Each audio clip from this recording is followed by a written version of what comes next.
Un degré de conscience, le rendez-vous environnement de France Info avec vous, Emma Ziza, bonjour. Bonjour Jules. Experte en hydrologie, spécialiste de l'adaptation de nos sociétés au changement climatique. Et nous avons certainement besoin de nous adapter à toute cette pollution de l'air dont on parle régulièrement. Et on constate cette semaine un épisode de pollution aux particules fines. Et la spécificité de celui-ci, c'est qu'on le constate du nord du pays, de l'Île-de-France, jusqu'au sud, jusqu'au pourtour méditerranéen. À quoi est due cette situation ? Alors, à deux phénomènes. Le premier, c'est qu'on a augmenté l'utilisation de nos chauffages avec les températures particulièrement froides qu'on a eues ces dernières semaines. Et puis, un autre phénomène qui est cet anticyclone, ce beau temps qui s'installe sur la France. On manque de vent, on manque donc de dispersion de ces polluants qui se retrouvent complètement plaqués au sol et qui accroissent nécessairement notre pollution environnementale. Alors, on a parlé du chauffage. Il y a d'autres causes à l'émission de particules fines. Et oui, on a par exemple le trafic routier qui est un des premiers responsables de cette pollution. On a notamment l'agriculture, dont on ne parle pas très souvent, mais qui pourtant a une responsabilité aussi très forte dans la pollution de l'air. Et puis bien Pourquoi sûr, justement l'agriculture ? eh bien parce que les épandages massifs vont générer des particules qui vont ensuite être transportées. D'ailleurs, il y a une étude qui a été menée qui montre que peu importe où on se situe, on respire au moins un pesticide, là où qu'on soit, même dans les parcs naturels. Voilà. Donc on voit qu'à un moment donné, on est tous touchés partout. Et puis bien sûr, il y a les industries.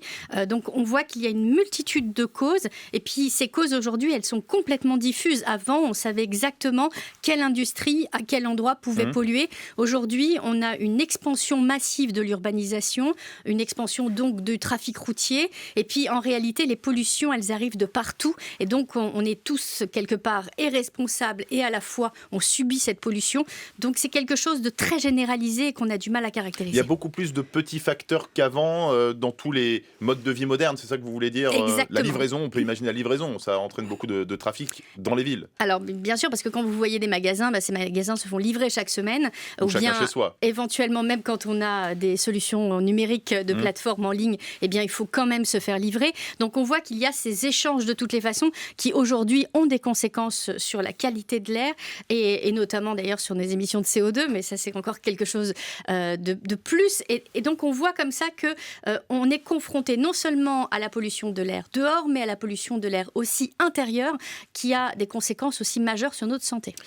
À tel point qu'on parle d'un nouveau tabac quand on parle de la pollution de l'air, c'est ce que vous nous dites aujourd'hui. Oui, alors c'est pas moi qui le dis, c'est vraiment l'OMS, l'organisation mondiale de la santé. Pas météorologique mondiale, mais l'Organisation mondiale de la santé, effectivement, qui dit que en gros, l'air devient cancérigène aujourd'hui. Donc les termes sont quand même très graves. On est tous touchés, les petits, les grands. On voit que ce fléau, il arrive partout. Pour donner quelques chiffres, ça correspond à 7 millions de morts par an dans le monde. En France, on est à 42 000 décès. Et puis bien sûr, ça a un coût. C'est-à-dire que là, d'après les dernières études, on estime qu'on est à 30 milliards d'euros par an de coûts sur la santé. Donc imaginons si on avait juste une année ces 30 milliards pour pouvoir faire de la prévention.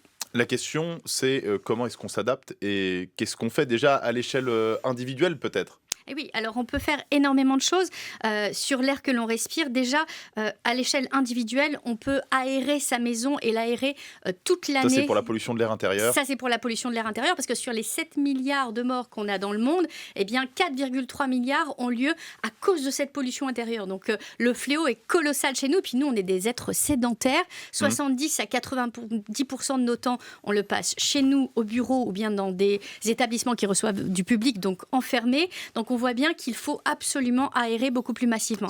On peut se poser la question, quand il y a un épisode de pollution dans une ville, est-ce que c'est quand même sain d'ouvrir pour rafraîchir l'air intérieur ? Il faut quand même le faire ? Alors, il faut quand même le faire parce qu'il faut vraiment le faire toute l'année. Par contre, l'air intérieur, c'est un air qui est crucial, qui est responsable de 4,3 millions de morts chaque année sur les 7 millions de la pollution de manière générale. Donc, on voit que ça a des conséquences. Il faut éviter les désodorisants d'intérieur. Il faut éviter, notamment quand on est bricoleur, tout ce qui est solvant et vernis d'hiver, parce que ça a des impacts directement sur nos poumons. Et puis surtout, on peut mener des actions dehors, puisque bien sûr qu'il faut travailler au corps de ce problème majeur.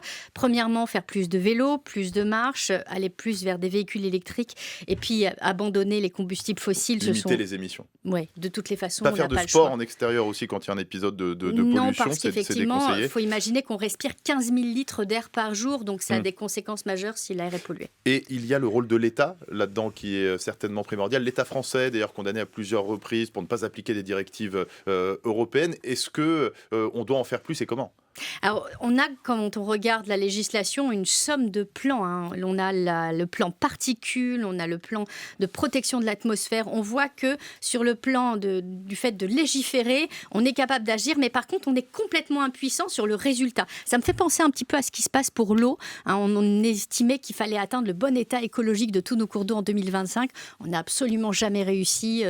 Nos masses d'eau sont polluées et c'est un peu pareil pour l'air. En fait, on est complètement impuissant et on n'arrive pas à changer le modèle de nos sociétés en profondeur. On n'en fait pas assez et on peut s'inquiéter quand on voit les conséquences sanitaires de la pollution de l'air. Merci à vous, Merci. Emma Azizah, 1 degré de conscience sur France Info.